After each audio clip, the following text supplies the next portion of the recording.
पुन्हा एकदा दिघावासियांना डोळ्या देखत आपल्या संसाराचा चुराडा होताना पाहावा लागणार आहे। कारण मुंबई हायकोर्टानं दिघ्यातील लोकांना कुठलाही दिलासा देण्यास नकार दिलाय। सुप्रीम कोर्टात दाद मागण्यासाठी वेळ देण्याची विनंती दिघ्यातील लोकांनी केली होती, त्यालाही मुंबई हायकोर्टानं नकार दिलाय। त्यामुळे आता दिघ्यातील 90 अनधिकृत इमारतींवर हातोडा पडणार हे स्पष्ट आहे। काहीतरी करा ना तुम्ही, किती आमचा गरीबाचा अंत बघणार।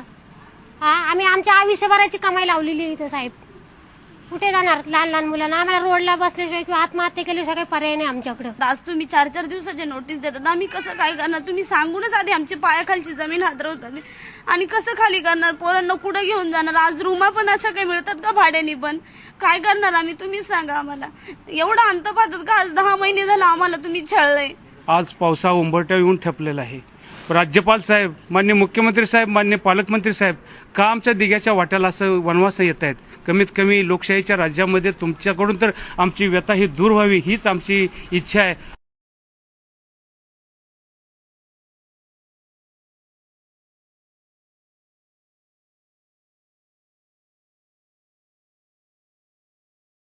दिघ्यात MIDCच्या जागेवर नगरसेवक बिल्डरांनी मिळून 90 इमारती बांधल्या। इमारती बांधताना पालिकेची, सिडकोची कुठलीही परवानगी घेतली नाही। 90 अनधिकृत इमारतींपैकी 4 इमारती सिडकोच्या जागेवर आहेत, तर 5 इमारतींच्या जमिनीचा मालक कोण यावरून पालिका, सिडको आणि MIDCत वाद सुरू आहे। अनधिकृत बांधकामांच्या विरोधात सामाजिक कार्यकर्ते राजेश मिश्रा हायकोर्टात गेले। हायकोर्टानं अनधिकृत इमारतींवर हातोडा चालवण्याचे आदेश दिले होते।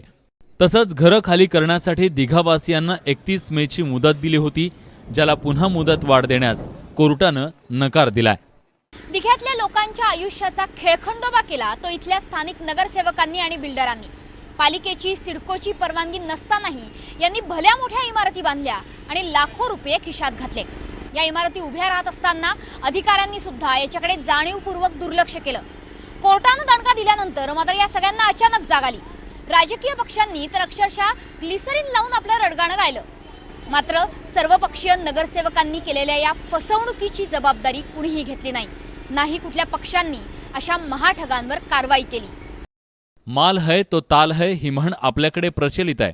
दिघ्यात त्याचा अनुभव आला। वरळी सिफेसवरचं कॅम्पॅकोलाही अनधिकृत आहे, मात्र करोडपती लोक तिथं टेचात राहतात। त्यांच्यासाठी भाजप, शिवसेना, राष्ट्रवादी आंदोलन करतं, मात्र इथं सगळीच उपेक्षा। देशात 2 न्याय, 2 कायदे आहेत, त्याचं हे जिवंत उदाहरण। अमेय राणेसह विनय राजभार, ABP माझा, दिघा।